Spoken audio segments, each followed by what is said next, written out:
Hello students, तो इस video में हम बात करने वाले हैं कि कैसे आप अपने लॉ एंड एथिक्स वाले सब्जेक्ट में एग्जाम्शन ला सकते हो। एंड अगर मैं आपको बताऊं बच्चों, तो बहुत छोटा सा है law and ethics subject to condition कि भाई आप उसे पढ़ कैसे रहे हो, आप उसे किस तरीके से देख रहे हो। अगर आपका पढ़ने का तरीका सही है तो लॉ को तो ख़त्म करने में बच्चों 18 से 20 दिन लगने हैं, अच्छे से लॉ फिनिश हो जाएगा विद नोट्स। और अगर आपने नोट्स बना के पढ़ाई करी है तो फिर रिवीजन भी बहुत जल्दी जल्दी हो जाएगा।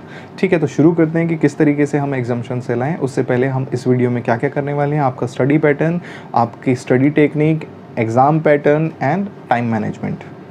उससे रिलेटेड बच्चों एक कोट जो कि मेरा है, the only and only way to get what you want is keep on trying. ज़िंदगी में जो भी चाहते हो बस उसके लिए कोशिश करते रहो, वो चीज़ आपको फॉर श्योर मिलेगी और हमेशा मिलती है। बट शिद्दत से उसकी चाहत होनी चाहिए एंड आपको उसके लिए ट्राई करते रहना है। अगर ट्राई नहीं करोगे तो नहीं मिलेगा।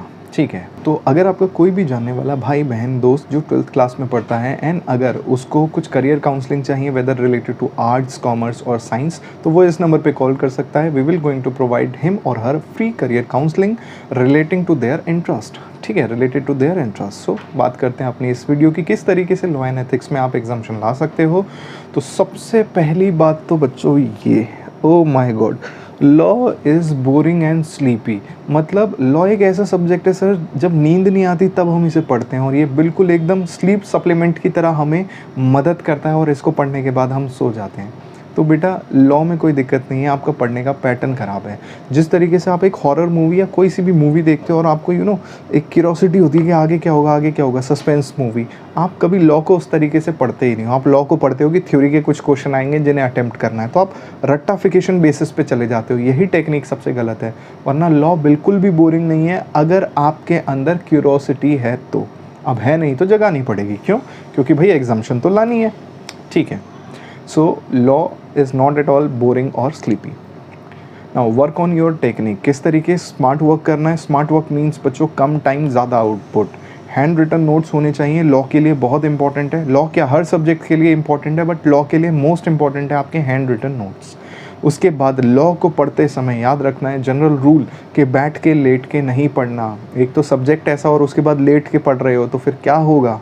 इसीलिए लॉ को जब भी कर रहे हो while walking, keep on walking and read it loud, कि लाउड करोगे, खुद पढ़ोगे भी और खुद को सुनाओगे भी। इस तरीके से करो, इस तरीके से अपनी आदत बनाओ तो फॉर श्योर वो जल्दी होगा एंड आपको टाइम मैनेजमेंट करना है। Okay, so before doing this बच्चों, मैंने लॉ के सिलेबस को कुछ पार्ट्स में ब्रेकअप किया है। तो आप भी जब भी लॉ पढ़ो तो इसी तरीके से करना। हम सारे बच्चे क्या करते हैं, लॉ को फर्स्ट चैप्टर से शुरू कर देते हैं। What ever the first chapter is, it is I think contract act, and काफ़ी बड़ा है, उसी में लगे रहते हैं। क्यों पढ़ रहे हो भाई? फाउंडेशन में पढ़ा हुआ है, ग्रेजुएशन में पढ़ा हुआ है, तो क्या दोबारा पढ़ने की ज़रूरत है।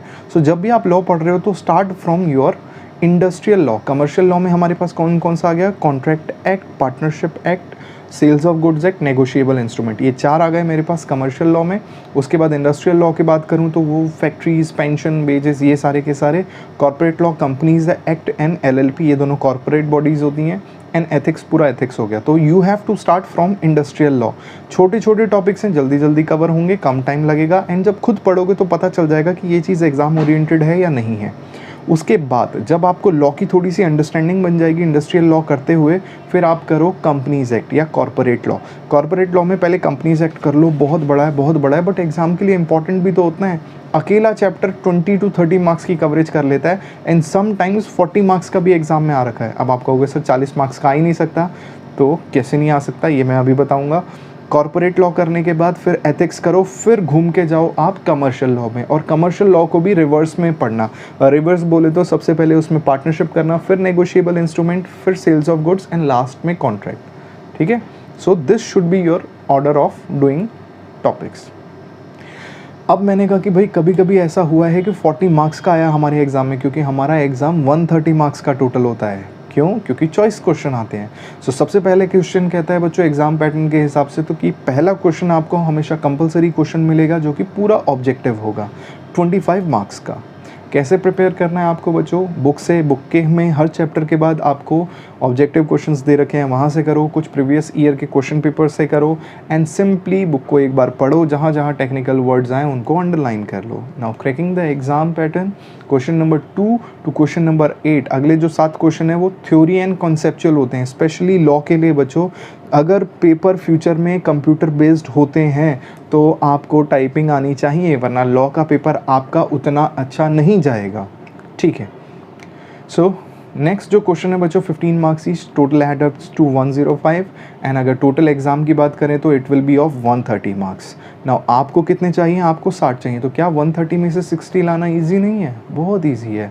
कैसे प्रिपेयर करना है बच्चों, सबसे पहले लॉ के सारे हैंड रिटन नोट्स आपको बनाने हैं।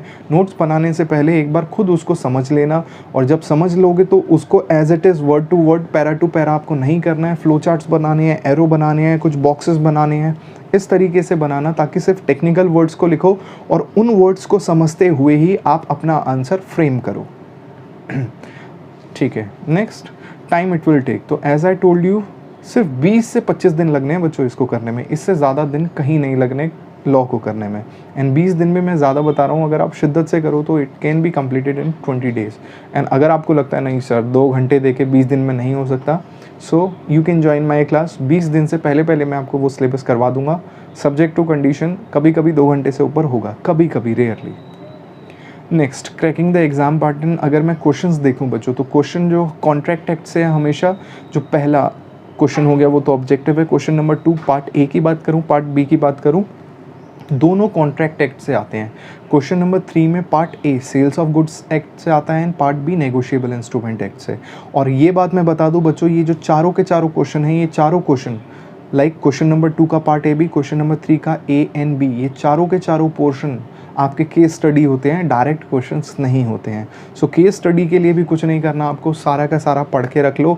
अगर आपको कॉन्सेप्चुअल क्लैरिटी है, आप केस स्टडी का भी आंसर कर दोगे। केस स्टडी का आंसर हमेशा 3 स्टेप में होता है, डायरेक्टली नहीं होता। सबसे पहले जो केस स्टडी दे रखा है आपको वो समझाना होगा कि केस स्टडी क्या कह रहा है। फिर सेकेंड पॉइंट में आपको लिखना होगा वो जो केस स्टडी है वो किस प्रोविज़न से रिलेटेड है, वो प्रोविज़न लिखना पड़ेगा, प्रोविज़न से लिंक करना पड़ेगा अपनी केस स्टडी को। एंड तीसरे पॉइंट में आप कंक्लूजन निकालोगे कि केस स्टडी में हो रहा है नहीं हो रहा, पेनल्टी लगेगी नहीं लगेगी, फ्रॉड है या नहीं है, वट एवर, कंक्लूजन। तो इस तरीके से 3 पार्ट में आप अपनी केस स्टडी का आंसर करोगे। नेक्स्ट बात करते हैं 4th क्वेश्चन की, जो कि इंडस्ट्रियल लॉ से आता है।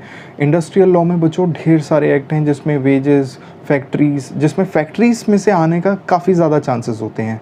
एंड उसके अलावा बाकी जो है उनमें से किसी में से भी आ सकता है। एंड क्वेश्चन नंबर 5 की बात करूं तो ए और बी दोनों पार्ट किससे आते हैं, कंपनीज एक्ट से। और उसके बाद 6th क्वेश्चन की हम बात करें पूरा कंपनीज एक्ट से। सो दैट मीन्स यही दोनों मिला के डायरेक्टली 30 मार्क्स का पेपर कंपनीज एक्ट से आ गया। क्वेश्चन नंबर 7 पूरा का पूरा एथिक्स से आता है, तो दैट मीन्स 15 मार्क्स का एक पूरा क्वेश्चन एथिक्स से आ गया। एथिक्स बहुत आसान है, पहले एथिक्स को 2 पार्ट में ब्रेक कर लेना, business ethics and professional ethics, फिर आप इनको करना, बहुत आसानी से ये भी हो जाएगा।